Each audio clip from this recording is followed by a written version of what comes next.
I want to analyze the psychology of humor a little bit more. Is it fair to say that those that can't take a joke are insecure, and that the left is actually full of a lot of people that are hyper-credentialed, over-educated, in an upper middle class environment, but deeply down are very insecure? Yeah, I mean, you kind of described what they appear to be, but you want to know what's underneath it.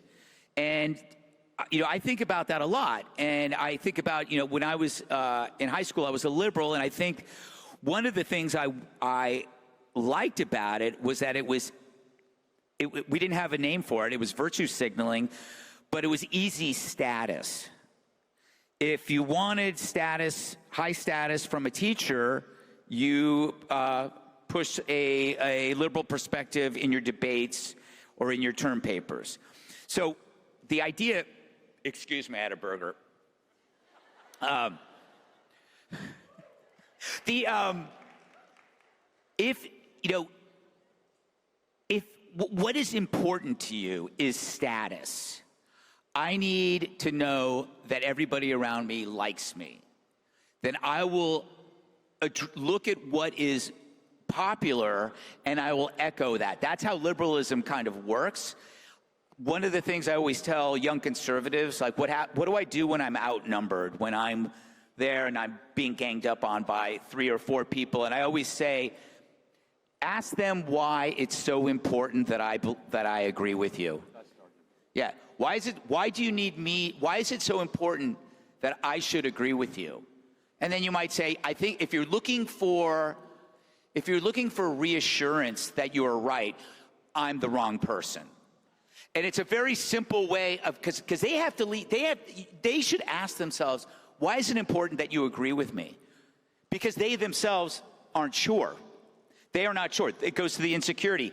But it has to do with a desire to be cool, i.e. status. But they then mistake what is cool, which is they think it's rebellion, but it's actually false rebellion. What is rebellious, what is truly rebellious, is rebelling against the rebellion. That means if the guy says, look, dude, I think that, the police suck, I'm going to throw rocks at ICE because I'm a rebel, the true rebel tells that guy to f*** off. Excuse my language. But so what conservatism has always been rebellion against rebellion. And that is the real risk in life, because you will be unpopular among the midwits, the lower intellect, the people who think anybody who thinks they're smarter than you isn't. And they know that. So that is why they adhere to easy status through virtue signaling that then they don't do anything about. They can talk about climate change all they want, but then if their best friend scores first-class tickets for spring break, they're on that plane. Well, and Greg, you said something a couple years ago when we chatted, and it's so important, which is, and I've tried to apply this rule. It doesn't apply perfectly, but when you see a social movement that continues to push forward when there is high social cost, they're worth at least listening to. Mm-hmm. So when there is a movement of people and they're getting canceled or smeared, potentially imprisoned, and they keep fighting for that thing, you should hear them out. Yes. And this is the point of the kids on campus, where you're surrounded by libs being like, why do you think I believe? My life's not easier because of this. Yes, and yet you reminded me of something I said that I would have completely forgotten. You're welcome. I'm on the second part. It's actually a really great point. I know, and it came from me. Thank you. It's like, do you ever wonder why I would risk this? Do you ever think to yourself, I'm outnumbered by you? Do you ever ask yourself, why would this person do this? Aren't you the least bit curious about that? That usually really can freeze somebody. It's complete cognitive dissonance, right? Yeah. And so, I'm glad you remembered that. See, this is the problem with getting old. I can't remember my best stuff.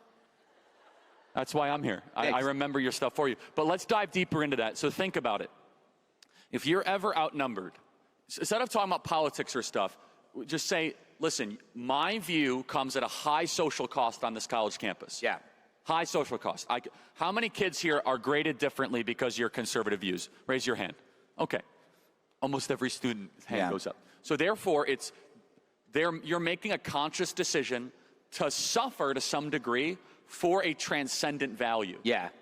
And you should tell your lib friends or whatever, I could have comfort if I conform. Yes. So why don't I? Yes, I could actually get better grades like you if I said what you said, but I'm not. Isn't that kind of interesting to you? Yeah, it's kind of like you know, I mean I'm pro-life, and I mean I run into the, you know, most people I know almost all people I know in my industry are pro-choice, and I know when I know that I'm always outnumbered, but I'm always like, don't you even wonder? Like, why? Like, you seem to agree with a lot of things I say. You think that I'm a smart person? Do you think I'm just crazy on one thing? Like, oh, he's really good on the economy. He's really good on foreign policy. He can write well, but he's completely nuts on unborn children. That doesn't really logically make sense. You know what's interesting about really, really smart pro-choice people? They admit it's murder. Oh, I find this on campus. They have to. Yeah, they have to go, look, you know what?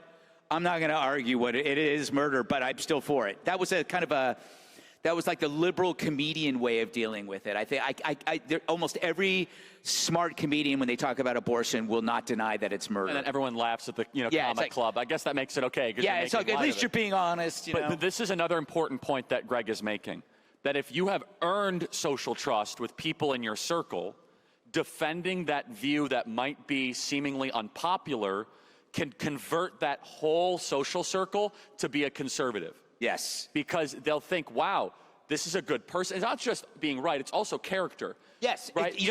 This is a really good point. And for example, if you're in an office and you're working, being an appealing person there, it's like a young person will come in, and when a young person starts at work, they're looking for somebody, not necessarily a mentor, but somebody that like they can kind of identify with, make them feel at ease. And when you're that person, and every single person has that. Like when I first started working at Men's Health or at Prevention Magazine or different places, I identified. I would boil it down to this: when you'll see somebody you work with, and you go, I want what that person has. Like, what is it about them that makes them confident and strong and cool? Like, it's weird. You know, the word cool originated from the word calm. A lot of people don't know that. It's like you're always looking for the calm person in the storm. And when you are that person, people want to know why.